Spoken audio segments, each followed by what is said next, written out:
신약성경 요한일서 3장 8절로 12절 말씀입니다. 요한일서 3장 8절로 12절 말씀입니다. 우리 한 목소리로 하나님 말씀을 받들어 읽겠습니다. 함께 받들어 읽습니다. 시작. 죄를 짓는 자는 마귀에게 속하나니 마귀는 처음부터 범죄함이라. 하나님의 아들이 나타나신 것은 마귀의 일을 멸하려 하심이라.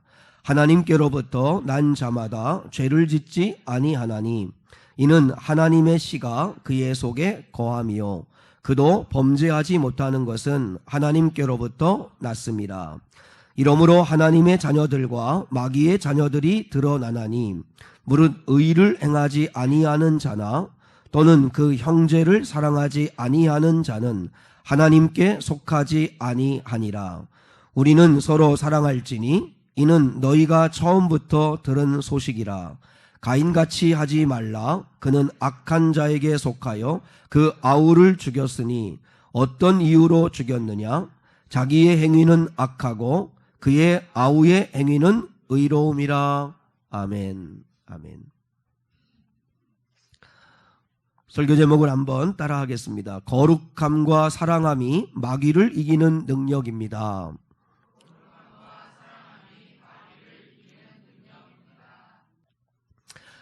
사람의 불행의 원인, 고통의 원인이 무엇일까? 성경은 분명히 이야기합니다. 우리는 행복하기를 원하고 우리는 잘 살길 바라는데 왜 그게 안 될까? 그것은 죄 때문이다라고 이야기를 합니다. 그러면 그 죄가 어디로부터 왔는가 하는 것을 우리가 알아야 되는데 오늘 8절에 분명히 성경은 기록하고 있습니다. 자, 한 번만 더 같이 8절 보겠습니다. 시작. 죄를 짓는 자는 마귀에게 속하나니 마귀는 처음부터 범죄함이라. 여러분, 하나님의 말씀을 여러분이 읽을 때 어떻게 들으신지 모르겠습니다만은 그 말씀을 우리가 정말 이렇게 무겁게 두려움으로 들어야 되는데, 죄를 짓는 자는 다 누구에게 속하다고요? 마귀에게 속한 자라는 것입니다. 왜냐하면 마귀는 처음부터 범죄함이라. 그러니까 죄는 어디에서 왔냐면 마귀로부터 온 것이고, 그리고 죄악 가운데 있다면 나는 마귀에게 속한 자다라고 하고 성경은 분명하게 이야기하고 있습니다. 성경에 보면 마귀에 대해서 설명은 여러 곳에서 합니다. 그래서 마귀의 이름이 나오는데 가장 대표적인 것 가운데 하나, 마귀는 디아볼로스라고 합니다. 디아볼로스. 디아볼로스라고 하는 이 마귀의 이름은 디아라고 하는 게 이렇게 나누다라고 하는 뜻을 가지고 있는데, 분리시키는 자, 이간시키는 자, 다투게 만드는 자라고 하는 뜻을 가지고 있습니다. 왜 한 마음이 돼야 되는데 부부도 하나가 돼야 되고 교회도 서로 사랑하려고 모인 거고 구원받은 성도들이 모인 거고, 그러면 행복하게 하나 돼야 되고 서로 이해하고, 어느 글에 보니까 5에서 3을 빼면 2다. 그러니까 5에서 3발짝만 물러나면 이해할 수 있다. 뭐 이런 이렇게 산수를 이야기하더라고요. 그러니까 우리가 좀 이렇게 이해하고 사랑하고 해야 되는 게 마땅한데 왜 그게 안 되죠? 그게 바로 마귀의 역사이고, 그 마귀의 역사에 사로잡혀서 끊임없이 다투고 갈라서고 분쟁하고 시기하게 만들기 때문이라는 것이죠. 교회나 가정에서 자꾸 분란을 일으키고 자꾸 다툼이 끊이지 않는다면 심각하게 생각해 봐야 합니다. 우리의 가정이 마귀에게 사로잡힌 건 아닌가. 왜냐하면 마귀는 끊임없이 분란을 일으키고 다투게 만들기 때문에, 그게 내 힘으로 내 생각과 내 판단으로 싸운다고 생각하지 말고 배후에 내가 혹시 내 마음을 빼앗기고 있는 건 아닌가라고 우리가 생각할 수 있어야 한다는 것입니다. 성령이 역사하는 것에는 하나가 되고 사랑하고 일치가 일어나는 거지 절대로 분리되어지고 다툼이 일어나지 않는다는 것이죠. 물론 죄를 그대로 그냥 이렇게 덮어놓고 모르겠다 하고 이렇게 방치하라는 뜻이 아니라, 죄는 반드시 의가 임하고 빛이 임하면 어둠은 드러나기 때문에 사라질 것입니다. 그러므로 우리가 악한 마귀에게 사로잡히는 자가 되지 말아야 되고, 또 하나 마귀의 이름이 있습니다. 바알세불이라고도 하는 이름이 있습니다. 바알세불, 바알세붑이라고 이렇게 발음하는데, 이것은 똥파리들의 신입니다. 똥파리들의 왕이란 뜻입니다. 그러니까 파리의 왕이라고 하는 뜻인데, 특히 이스라엘 백성들이 살아가는 그 가나안 땅의 어느 민족은 신 가운데 파리신을 섬겼습니다. 파리신. 왜냐하면 파리가 알을 까면 아주 다산을 하니까, 그래서 번식력이 좋으니까 그렇게 번창할 수 있게 해달라고 해서 파리신을 섬겼는데, 근데 악한 마귀는 바알세불입니다. 파리들의 왕입니다. 그러면 여러분, 파리는 어디에 꼬입니까? 파리는 썩고 부패하고 냄새나고 악취나고 하는 그 더러운 곳에 파리가 꼬이게 되어 있습니다.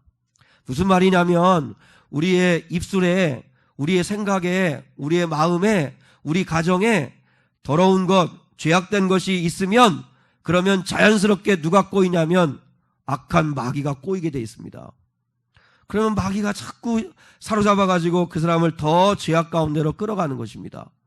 왜 여러분, 하다못해 여러분 발바닥에, 신발에 그 더러운 냄새 나는 것을 밟아버리면, 그러면 내가 머물러 있는 공간에 온갖 악취가 나는 것처럼, 그리고 더러운 것이 있으면 거기에 어떻게 구더기가 꼬이고 파리가 꼬이듯이 우리 안에 죄가 있으면 마귀는, 더러운 귀신들은 꼬이게 되어 있습니다.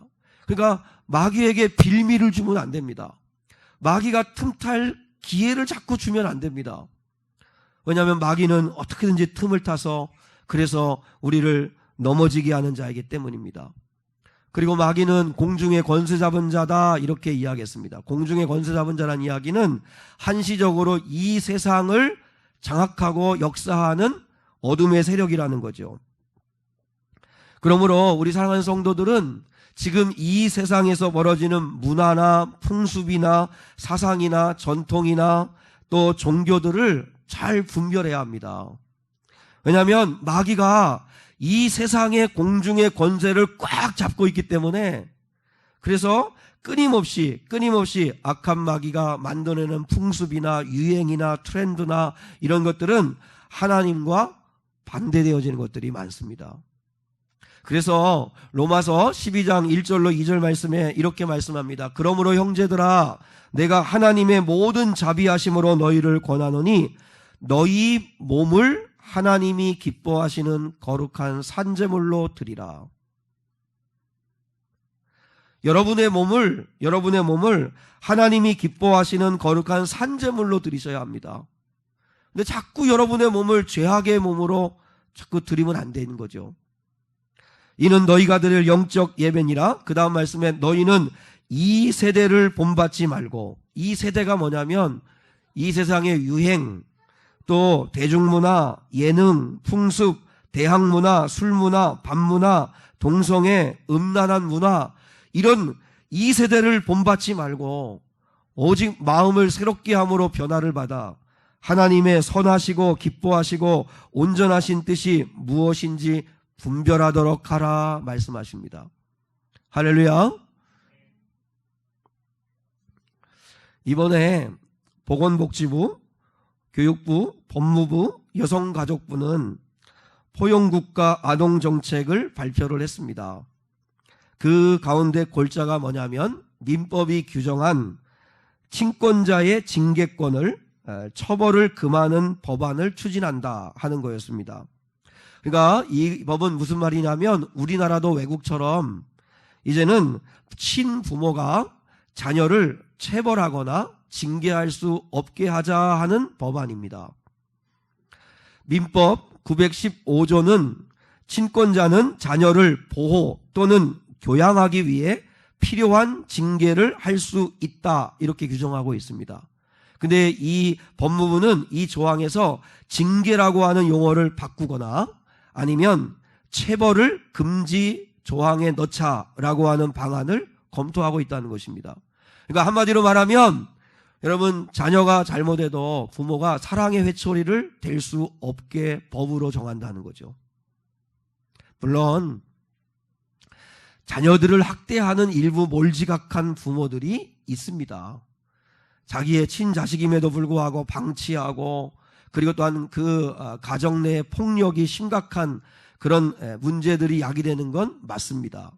그럼에도 불구하고 자녀 양육의 방법까지 나라가 법으로 제한하려고 하는 건 그건 깊은 우려가 되는 이야기입니다. 근데 왜 이 법안이 더 우려가 되는가? 우리는 믿는 사람이니까 영적으로 한번 생각해 봐야 합니다. 영적으로. 이 자녀들의 체벌권을 이제 법적으로 금지시키자라고 하는 이 법안의 배후에는 악한 마귀의 의도가 들어있다는 사실을 우리가 깨달아야 합니다. 이제 이 법이 시행이 되면 부모님들이 자녀들에게 강제적으로 강요할 수 있는 게 없어집니다. 그러면 이제 뭐가 되냐면 나는 교회 가기 싫은데 왜 엄마 아빠가 뭔데 나한테 강제로 교회 가게 하시냐. 나는 수련회 가기 싫은데 왜 엄마 아빠가 강제로 수련회 가게 하느냐. 그건 내 권리다. 부모도 그거에 대해서 침해할 수 없다라고 이야기하고 그리고 강요하는 부모를 고발할 수 있게 되는 거죠. 여러분 이건 악한 마귀의 교묘한 전략 중에 하나라고 하는 것입니다. 이제는 부모들의 자녀들의 그 신앙교육마저도 이제는 시키지 못하도록 장기적으로 멀리 내다본 악한 어둠의 권세의 역사가 아닐까 하는 생각을 하게 된다는 거죠.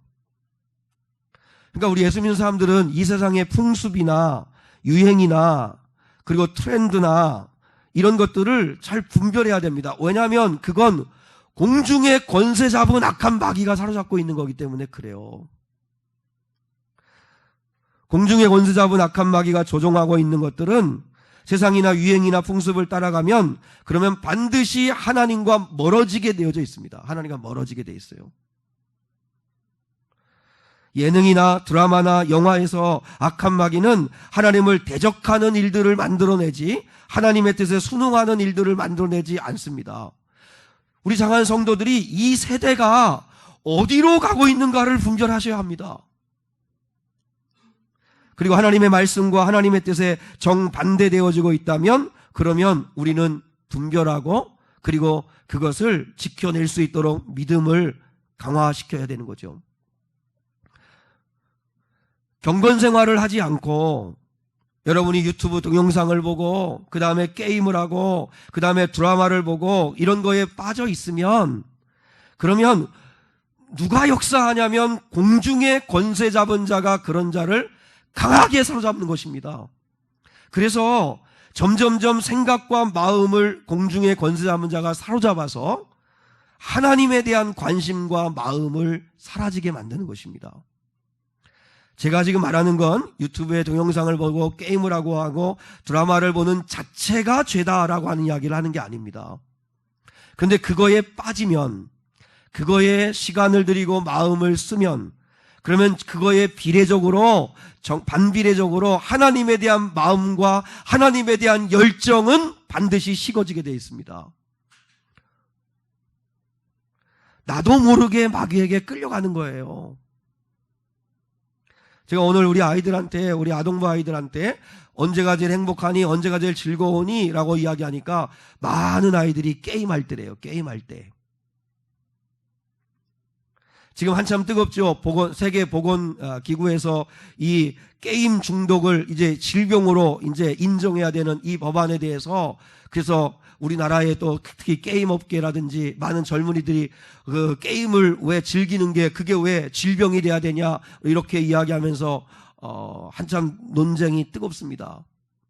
게임 자체가 마치 낚시를 즐기고 아니면 스포츠를 즐기는 것과 별반 다를 바 없이 즐거운 것으로 즐길 수 있습니다. 근데 게임의 중요한 유혹이 뭐죠? 함정이 뭐죠?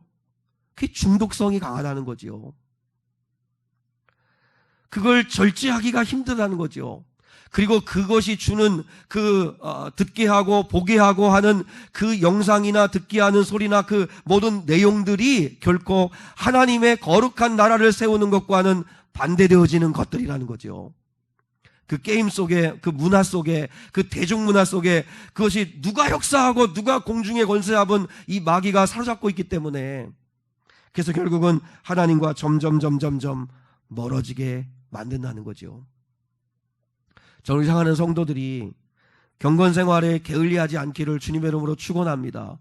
여러분, 우리의 육신도 자꾸 햇빛을 쬐고 자꾸 신선한 공기를 마시고 자꾸 또한 이렇게 자연 속에서도 누림이 있어야 육신의 건강을 얻는 것처럼 여러분의 영혼도 하나님 아버지 앞에 말씀 가운데 빛 가운데 나와야 건강할 수 있어요. 그런데 자꾸 세상의 것에 빠지고 이 세대를 본받고 따라가다 보면 하나님의 선하시고 기뻐하시는 뜻은 안중에도 없어져요. 그러므로 우리가 늘 깨어 있어야 한다는 것이죠. 왜냐하면 모든 죄는 마귀로부터 오기 때문입니다. 그래서 예수님이 오셨습니다. 예수님이 왜 오셨습니까? 자, 8절의 말씀을 한 번 더 읽습니다. 자, 8절의 말씀 한 번 더 읽습니다. 시작. 죄를 짓는 자는 마귀에게 속하나니 마귀는 처음부터 범죄함이라. 하나님의 아들이 나타나신 것은 마귀의 일을 멸하려 하심이라. 분명하죠. 예수님이 오신 이유가 뭐예요? 마귀의 일을 멸하려고 오신 거예요. 마귀의 일을 멸하려고 오신 거예요. 마귀에게 우리가 다 코가 끼어가지고 그래서 끌려서 지옥으로 가는 걸 그대로 두고 보실 수 없어서 질투하시는 우리 하나님이 우리 예수님을 이 땅에 보내주셨다는 거죠. 예수님 오셔서 하신 게 뭐예요? 마귀의 일을 멸하신 거예요. 그러면 마귀의 일을 멸하신다는 게 뭘까요? 마귀의 일을 멸하시러 오신 예수님이 하신 일이 뭘까요? 첫 번째는 한번 따라하겠습니다. 구원하려고 오셨습니다. 여러분 기억하시죠? 복음의 8가지 원리. 우리는 하나님 앞에 다 죄인입니다. 죄. 그러나 그 죄값으로 말미암아 우리는 다 죽을 수밖에 없었습니다. 죽. 먼저 그러면 제목을 이야기하죠. 8가지 원리. 죄, 죽, 사, 십, 영, 성, 동. 이쪽은 잘하는데 이쪽은 조금 입이 이게 치아가 안 보여요. 제죽사십 영영성동입니다. 복음 하는데 이게 복음입니다. 우리는 다 죄인입니다. 근데 죄인임을 인정하지 않는 사람에게는 복음이 들려질 리가 없죠. 우리는 다 죄인인데 그래서 그 죄값으로 말미암아 죄삭은 사망이라 우리는 죽을 수밖에 없게 되었고, 그런데 하나님은 우리를 너무나 사랑하셔서 그래서 예수님을 이 땅에 보내시고, 그리고 그 예수님께서 십자가 달려 죽으시고 우리 대신 피 흘려 죽으심으로 말미암아 우리가 그 예수를 믿기만 하면 우리는 영접하면 그러면 우리가 하나님의 자녀가 되고 영원한 생명을 얻게 되고, 그리고 뿐만 아니라 성령을 우리에게 보내주셔서 이 땅에서도 우리를 고아처럼 홀로두지 아니하시고 함께 동행하게 하여 주시는 은혜를 주신다 하는 게 그게 복음의 8가지 원리입니다. 제가 예수를 믿어서 받은 복이 무엇인가라고 하면 늘 말씀을 드리지만 저는 두말하지 아니하고 죄사함을 받은 것이 가장 큰 복이다 이렇게 이야기할 수 있습니다. 한번 제가 생각을 해봤습니다. 제 본성대로 그리고 제 성질대로 그리고 죄악이 이끄는 대로 그냥 제가 살았다면 내 안에 있는 죄를 해결하지 못하고 내가 새 사람 되지 못하고 주님을 닮아가려고 경건생활을 통하여 내 자신을 절제하지 못하고 그냥 그대로 살았다면, 그러면 저는 아내에게 결코 존경받는 남편이 되지 못했을 것입니다. 물론 저희 아내에게 물어는 봐야 합니다. 남편을 존경하는지. 근데 저는 그냥 존경하는 것이라고 한다고 믿습니다. 여기 없는 걸 감사하게 생각하는데 아마 밑에서 예배를 드린 것 같은데, 가장 가까운 아내에게 아마 제가 죄악대로 제 본성대로 살았으면 가장 큰 배신과 실망을 주는 남편이 아마 되었지 않았을까 생각합니다. 내가 죄를 사함받고 주님을 닮아가기로 하고 노력하지 않았다면 나와 함께 살아가는 아이들에게 저는 부끄러워서 고개 들지 못하는 아버지가 되었을 것입니다. 성도들에게도 마찬가지라고 생각합니다. 내가 주님을 조금이라도 닮아가려고 하지 않았다면 성도들에게 전혀 본이 되지 않는 목사가 되었을 거고, 그리고 목사인 제가 더러운 이득이나 탐하고 겉과 속이 다른 사꾼 노릇이나 하는 그런 사람이었다면 그러면 저는 고개 들지 못했을 것입니다. 그런데 예수님의 보혈로 말미암아 죄를 사함받고 그리고 또한 성령이 내 안에 계심을 믿고 내 안에 계시는 주님과 함께 내가 주님을 닮아가려고 날마다 새 사람이 되고자 하는 마음으로 가기에 그나마 조금이나마 큰 실망을 시켜드리지 아니하고 이렇게 목회를 할 수 있다고 생각합니다. 그렇게 보면 가장 내가 가까이에 있고 사랑하는 사람들을 실망시키지 않고 그들에게 비난받지 아니하고 그래도 이렇게 살아갈 수 있었던 건 내가 예수에게 죄사함 받고 그리고 예수님을 내 안에 모시고 그 주님을 닮아가려고 하기 때문이었다고 저는 믿기에 죄사함 받은 은혜가 얼마나 큰지 모릅니다. 디도서 3장 5절에 이렇게 말씀하세요. 우리를 구원하시되 우리가 행한 바 의로운 행위로 말미암지 아니하고, 우리를 구원하신 건 우리의 의로운 행위로 우리를 구원하신 게 아니에요. 오직 그의 긍휼하심을 따라 중생의 씻음과 성령의 새롭게 하심으로 하셨나니. 여기서 우리를 여러분 깨끗게 하고 거듭나게 한 건 중생의 씻음은 뭐냐면 예수 그리스도의 보혈로 씻겨주셨다는 거예요. 그리고 성령의 새롭게 하심은 성령께서 날마다 우리가 예배하고 경건 생활을 함으로 인하여 우리의 속사람을 날마다 새롭게 하시기 때문이라는 거죠. 예수님이 오신 첫 번째 마귀의 일을 멸하려고 한 거는 우리를 구원하시려고 오신 것입니다. 우리를 구원하시려고. 이거를 다른 말로 좀 바꾸어서 제가 설명을 하면 원래 우리 거였는데 도둑 맞아서 잃어버린 것을 되찾아 주시려고 예수님이 오셨다는 것입니다. 자, 시작.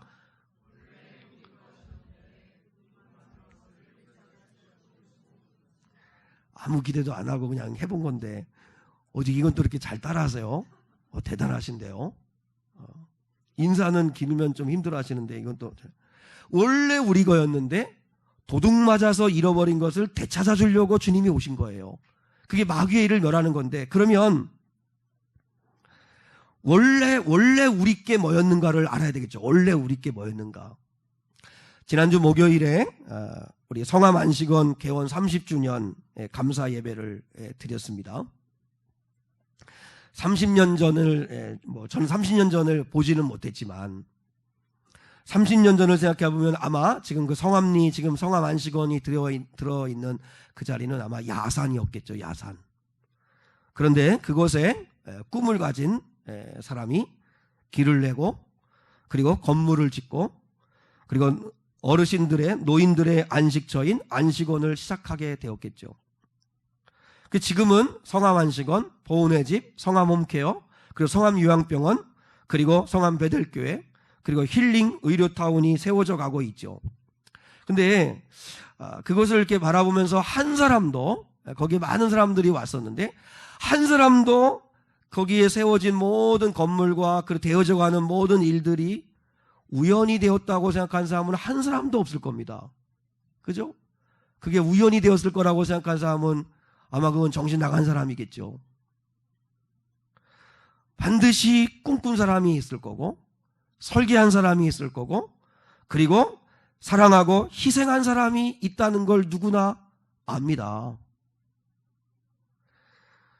그러면서 한 여러분, 그런 원리로 이 우주 만물, 이 천지 만물을 여러분이 바라보시고 과연 이 우주 만물과 천지 만물이 우연이 되었을까라고 생각하는 게 비상식적인 거죠. 봄, 여름, 가을, 겨울이 있고 낮과 밤이 있고 사시사철 철 따라 꽃이 피고 열매를 맺고 하는 게 과연 어떻게 우연일까? 그리고 무엇보다도 우리 사람을 이렇게 지으시고 만드시니까 이게 어떻게 우리가 인간이 존재하는 게 우연일까? 이렇게 말하는 건 말이 안 된다는 걸 아시죠? 분명히 설계자가 있을 거고 분명히 만드신 분이 있을 거고, 근데 그분을 우리 성경에서는 누구라고 말씀하시죠? 하나님이라고 말씀하세요. 창세기 1장 1절 시작. 태초에 하나님이 천지를 창조하시니라. 여러분 다 잊어버려도 창세기 1장 1절과 요한복음 3장 16절을 잊어버리시면 안 됩니다. 태초에 하나님이 천지를 창조하시니라. 한 번 더요. 태초에 하나님이 천지를 창조하시니라. 창세기 1장 26절로 28절에 하나님이 이르시되 우리의 형상을 따라 우리의 모양대로 우리가 사람을 만들고 그들로 바다의 물고기와 하늘의 새와 가축과 온 땅과 땅에 기는 모든 것을 다스리게 하자 하시고, 하나님이 자기 형상 곧 하나님의 형상대로 사람을 창조하시되 남자와 여자를 창조하시고, 하나님이 그들에게 복을 주시며 하나님이 그들에게 이르시되 생육하고 번성하여 땅에 충만하라. 땅을 정복하라. 바다의 물고기와 하늘의 새와 땅에 움직이는 모든 생물을 다스리라 하시니라. 아멘도 안 하시네. 여기 보면 하나님이 사람을 만드셨다고 말씀하셨죠. 남자와 여자를 창조하셨다고 말씀하시죠. 그리고 그들에게 하나님이 복을 주셨다고 말씀했죠.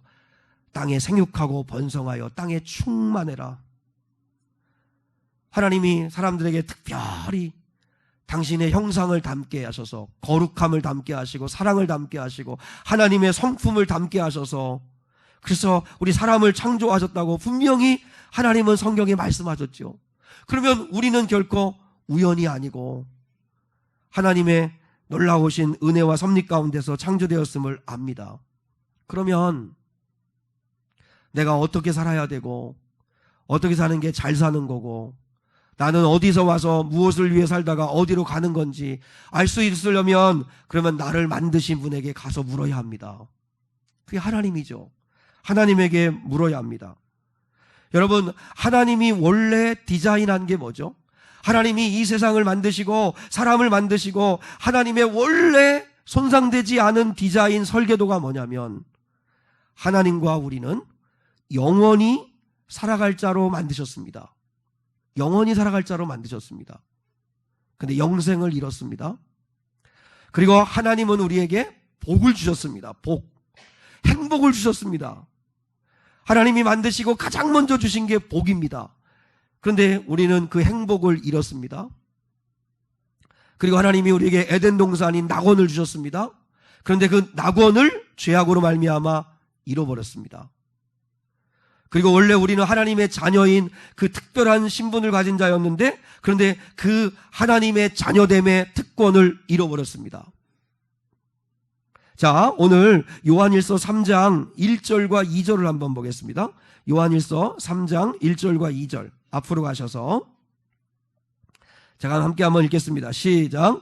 보라, 아버지께서 어떠한 사랑을 우리에게 베푸사 하나님의 자녀라 일컬음을 받게 하셨는가. 우리가 그러하도다. 그러므로 세상이 우리를 알지 못함은 그를 알지 못함이라. 사랑하는 자들아, 우리가 지금은 하나님의 자녀라. 우리가 지금은 하나님의 자녀라. 1절에 뭐라 했어요? 보라, 아버지께서 너희에게 어떠한 사랑을 베풀어 줬는지를 아느냐? 너희가 하나님의 자녀라. 하나님의 자녀라. 원래 하나님이 이걸 우리가 잃어버렸는데 하나님이 되찾아 주시려고 하신 거죠. 하나님이 되찾아 주시려고 하신 게 뭐예요? 잃어버린 영원한 생명, 잃어버린 낙원, 잃어버린 행복, 그리고 잃어버린 하나님의 자녀됨. 그걸 되찾아 주시려고 우리 예수님이 오셨어요. 그래서 십자가에서 죽으시고 부활하심으로 말미암아 구원을 이루셨어요. 그게 마귀의 일을 멸하신 거예요. 여러분, 마귀는요 끊임없이 가짜 복음을 만들어요. 가짜 복음이 뭔지 아세요? 한번 따라하겠습니다. 가짜 복음은 스카이 캐슬이다. 여러분, 스카이 캐슬이라는 드라마 보셨습니까? 저는 보지는 못했는데 장안의 화제가 되었다고 하는데, 삶의 유일한 목적이 뭐죠? 그들의 삶의 유일한 목적은 좋은 대학 가는 겁니다. 좋은 대학을 가기 위해서는 영혼도 팝니다. 수단과 방법을 가리지 않습니다.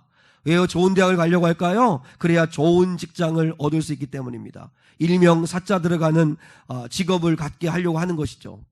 같은 사자라도 목사는 그 사자는 아닌 것 같아요. 거기는.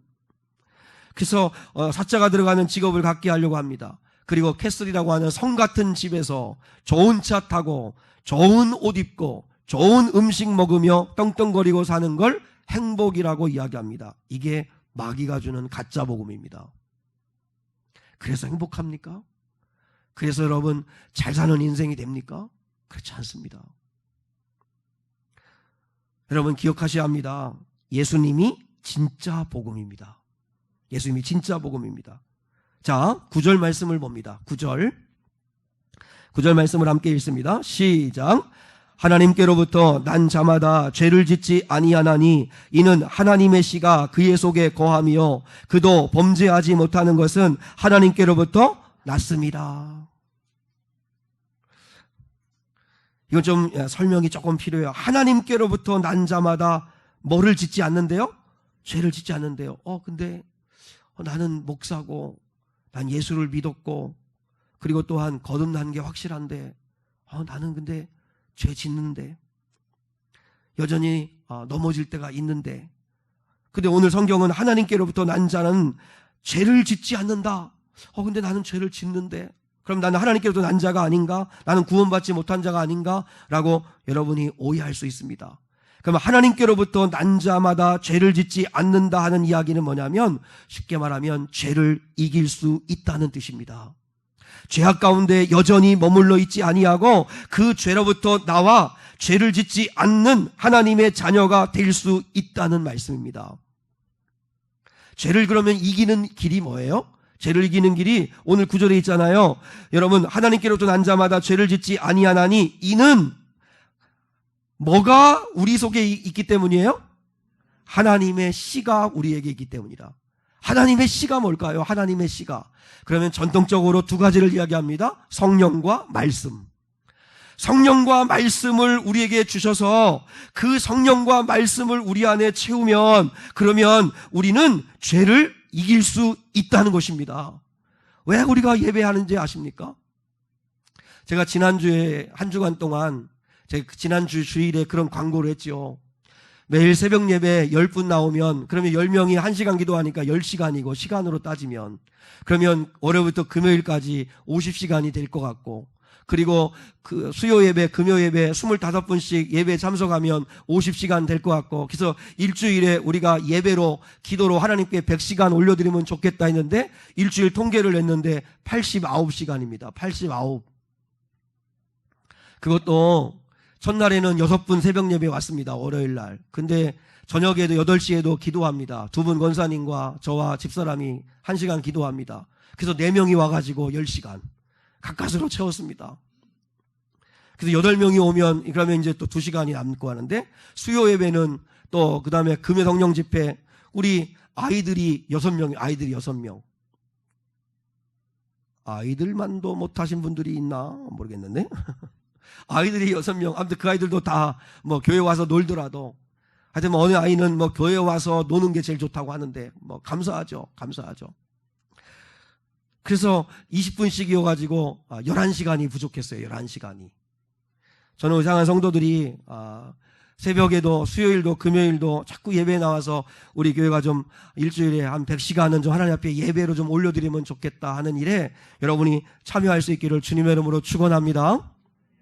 근데 예배 가운데 나온다는 건 다시 말하면 성령 가운데 나오는 거고 말씀 가운데 나오는 거니까 그 하나님의 씨가 우리 안에 들어오면 이길 수 있습니다. 이길 수 있습니다. 여러분 죄를 짓잖아요. 죄를 지으면 그러면 악한 마귀가 우리를 확 사로잡기 때문에 하나님께 나오고 싶은 마음이 없어져요. 그럼에도 불구하고 하나님 앞에 나와서 죄를 회개하고 예배를 드리면서 찔림을 얻으면 또 회개하고 그러면서 돌이켜지면서 무슨 마음이 드냐면 내가 언제까지 죄를 짓는 자가 될 건가? 언제까지 매번 또 죄 짓고 회개하고 또 죄 짓고 회개하고 그래서 우리가 주일날마다 올 때마다 주님 한 주간 죄 지었어요. 그리고 또 그 다음 주에 와가지고 또 주님 한 주간 동안 죄 지었어요. 용서해 주세요. 언제까지 매번 예배 나올 때마다 용서받고자 하는 기도만 할 건가? 좀 승리했다는 이야기도 하고 하나님이 이런 영광을 보여주셨다는 간증도 해야 되지 않겠습니까? 그러려면 예배 가운데 나오면 하나님이 죄를 이기고자 하는 마음을 주세요. 그리고 어느 순간에 죄를 이기게 됩니다. 웬만한 죄에는 유혹받지 않는 죄를 이기는 상태가 됩니다. 저는 우리 사랑하는 모든 미래교회 오늘 예배하는 성도들이 저를 포함해서 여러분이 죄를 이기는 자들이 될 수 있기를 주님의 이름으로 축복합니다. 그래서 어둠 가운데만 거하지 마시고 악한 마귀에게 사로잡혀가지고 끌려다니는 인생 되지 마시고 죄를 능히 이기는 거룩한 자들 될 수 있기를 축복합니다. 그래서 마지막에 우리가 해야 할 일이 있습니다. 나는 누구에게 속하였는가? 오늘 하루 나는 누구에게 속하였는가? 누구의 지배를 받으며 살았나? 누구의 인도함을 받아 살았나? 확인하셔야 합니다. 그게 10절입니다. 자, 10절. 정신을 차리고, 자, 10절 같이 한번 읽겠습니다. 시작. 이러므로 하나님의 자녀들과 마귀의 자녀들이 드러나나니, 분명히 말씀했죠. 하나님의 자녀와 마귀의 자녀들이 드러난다 그래서 드러난다. 자, 그 다음 계속요. 시작. 무릇 의를 행하지 아니하는 자나 또는 그 형제를 사랑하지 아니하는 자는 하나님께 속하지 아니하니라. 분명히 말씀했습니다. 하나님의 자녀들과 마귀의 자녀들은 반드시 숨길 수 없이 드러나게 돼 있다. 근데 여러분, 이걸 구분하는 기준은 두 가지입니다. 두 가지. 두 가지 열매가 있느냐 없느냐로 판단하는 거예요. 내가 하나님께 속한 사람인지, 아니면 나는 교회는 다니고 예배는 드리는데 그런데 내 속사람은 실제로는 내가 마귀의 자녀였네 라고 하는 걸 구별하려면 두 가지 열매가 있는가를 분별해야 되는데, 하나는 의를 행하는가, 또 하나는 서로 사랑하는가. 두 가지를 말씀하시죠. 무릇 의를 행하지 아니하는 자나 또는 그 형제를 사랑하지 아니하는 자는 하나님께 속하지 아니하니라. 분명히 말씀했죠. 제가 이거를 한 예화로 쉽게 설명을 하겠습니다. 예수전도단이라고 하는 그 선교단체를 창립하고 설립하신 분이 그 로렌 커닝햄이라고 하는 목사님입니다. 그분이 이제 한국 그 예수전도단에 그 방문하셔가지고 한국에 좀 오랫동안 머물러 계시다가, 그리고 이제 귀국을 하셔서 그 조그만 기도회 모임에 한국교회에서 방문하고 한국교회에 머물러 있다가, 그리고 한국교회에 대한 느낀 점을 그 기도회에서 이야기한 게 화제가 되었던 적이 있습니다.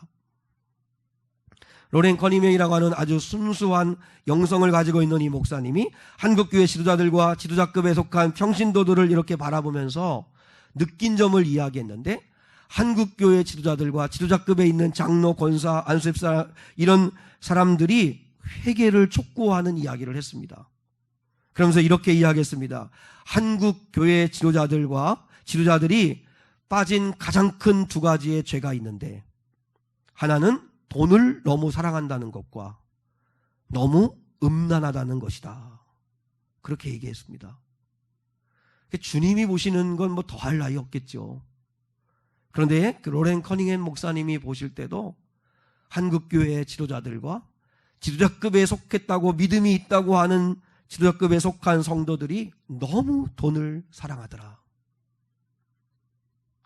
그리고 너무 음란하더라. 음란한 말도 잘하고 음담 배설도 잘하고, 실제로 한국교회는 너무 음란해졌습니다. 교회 지도자들이 음란해서 간음을 하고 불륜을 저지르고, 같은 성가대 안에 성가대원들끼리도 불륜을 저지르고, 같은 교인들끼리도 불륜을 저지르고, 그러면서도 버젓이 아무 일도 없는 것처럼 주일 예배를 드리고 그렇게 합니다. 예전에 한번 그 서울에 한 그 큰 교회 목사님이 그런 설교를 했습니다. 그러니까 거기는 이렇게 초교파적으로 모이는 교회다 보니까 여러 교회에서 상처받은 성도들이 오는데, 거기에 장로 한 분이 있는데, 우리 교회에 장로님과 내연녀가 함께 주일 예배를 지금 드리고 있는 분들이 계시다. 그러면서 그분들을 향해서, 또 더 나아가 더 넓은 의미로 불륜을 저지르는 사람들 향해서 회개하라 하고 강단에서 선포했습니다. 여러분, 얼마나 음란이 가까이 와 있는지 모릅니다. 우리 젊은 아이들은 두말할 나이도 없고요. 그리고 저는 여기다 두 가지를 더 붙이고 싶습니다. 하나는 너무 거짓말을 잘합니다. 목회자나 한국교회 성도들이나 거짓말을 너무 잘합니다. 입만 열면 거짓말합니다. 자기를 속입니다. 이웃을 속이고 교인을 속이고 목회자를 속이고, 더 나아가 하나님을 속인다고 생각할 만큼 거짓말 잘합니다. 그리고 또 하나는 다투기를 잘합니다. 끊임없이 다툽니다. 그리고 화해 안 합니다. 안 보면 그만이라고 생각합니다. 교회 안에 다툼과 분쟁이 얼마나 심각한지 모릅니다. 여러분 보세요. 한국교회가 세상으로도 지탄받는 게 뭐예요? 다 다투는 일이에요. 그렇게 싸워요. 다 하나님을 유한다면서 그렇게 싸워요. 그러면 상대를 그렇게 하나님의 이름으로 저주를 해요. 예수님은 십자가에서 당신의 보혈의 피로 하나 되라고 죽으셨는데 우리는 어떻게 그렇게 서로 싸우고 갈라서고 미워하고 화해하지 아니하고 용서하지 아니하고 그리고 거짓말하고 음란하고 그렇게 살아가요. 여러분 오늘 그게 10절의 이야기입니다. 그건 마귀의 자녀들이라는 겁니다. 마귀의 자녀들. 교회에서 직분을 얻고 예배를 드려도 삶의 열매가 의를 행하지 아니하고, 의는 뭐예요? 거룩하지 아니하고, 형제를 사랑하지 않는 게 뭐예요? 다투고 풀지 아니하고 용서하지 아니하고, 그러면 그는 마귀의 자녀라는 거예요. 마귀의 자녀. 제가 말하는 건 잘못을 하지 않는다는 뜻이 아닙니다. 잘못을 했으면, 그러면 예배를 드리면, 성령을 내 안에 모셨으면, 말씀을 들었으면 회개해야 된다는 것입니다. 그래서 그 죄를 결국은 이겨내야 된다는 뜻입니다. 근데 여전히 계속 죄의 종로로 타고 계시다면 여러분은 하나님의 자녀는 아닙니다. 마귀의 자녀지. 오늘 성경은 분명히 말씀하세요. 로렌 커님의 목사님이 밝히는 대로 내가 하나님의 자녀인지 나도 모르게 내가 마귀의 자녀가 되어 살아가는지 여러분 점검하셔야 합니다. 나는 거룩한가? 나는 거룩한가? 그리고 나는 사랑하고 있는가? 나는 용서하고 있는가? 나는 품고 있는가? 한번 여러분 생각해 보세요. 젊은 아이들한테도 전도도 마찬가지지만 오늘날 전도가 안 된다고 하는데 한국교회 이미지가 어떻게 되어가는지를 한번 생각해 보세요. 어느 순간에 한국교회의 모습이요 원래 모습을 다 잃어가고 있어요. 그래서 한국교회 하면 무례한 종교라고 생각해. 무례한 종교. 그리고 고집스러운 종교, 대화가 도무지 안 되는 꽉 막힌 종교, 그리고 꼴통 보수, 냉랭하고 다투기 잘하는 기독교, 이게 요즘에 기독교의 이미지가 되어져 가고 있어요. 원래 기독교는 이러지 않았어요.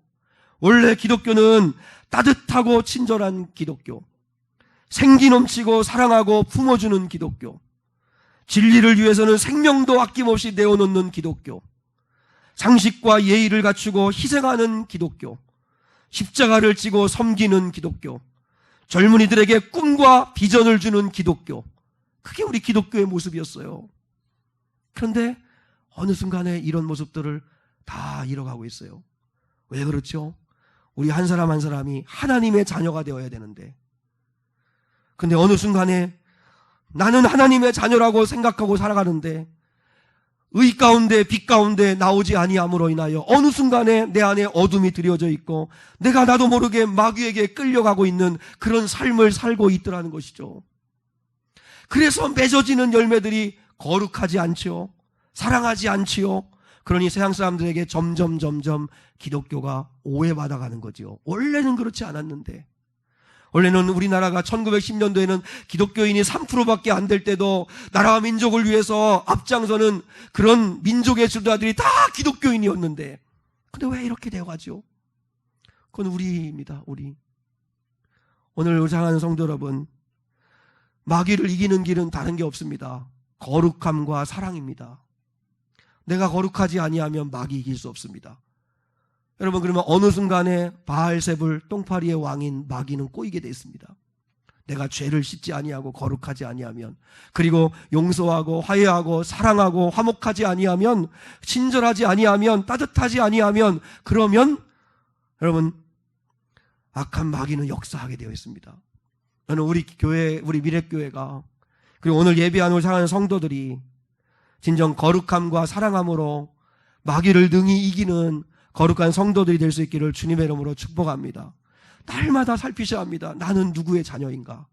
우리 예수님은 하나님의 자녀 삼으시려고, 원래 하나님의 자녀인 우리를 구원하시려고, 마귀의 일을 멸하시려고 오셨는데, 그 구원받았다고 하고 예배드리는 내가 여전히 나는 마귀의 종노릇하며 살고 있는 건 아닌가 심각하게 생각하고, 다시 하나님의 말씀 앞에 또 돌아오고 그리고 거룩함과 사랑함으로 승리하는 우리 귀한 믿음의 종들 될 수 있기를 주님의 이름으로 축복합니다.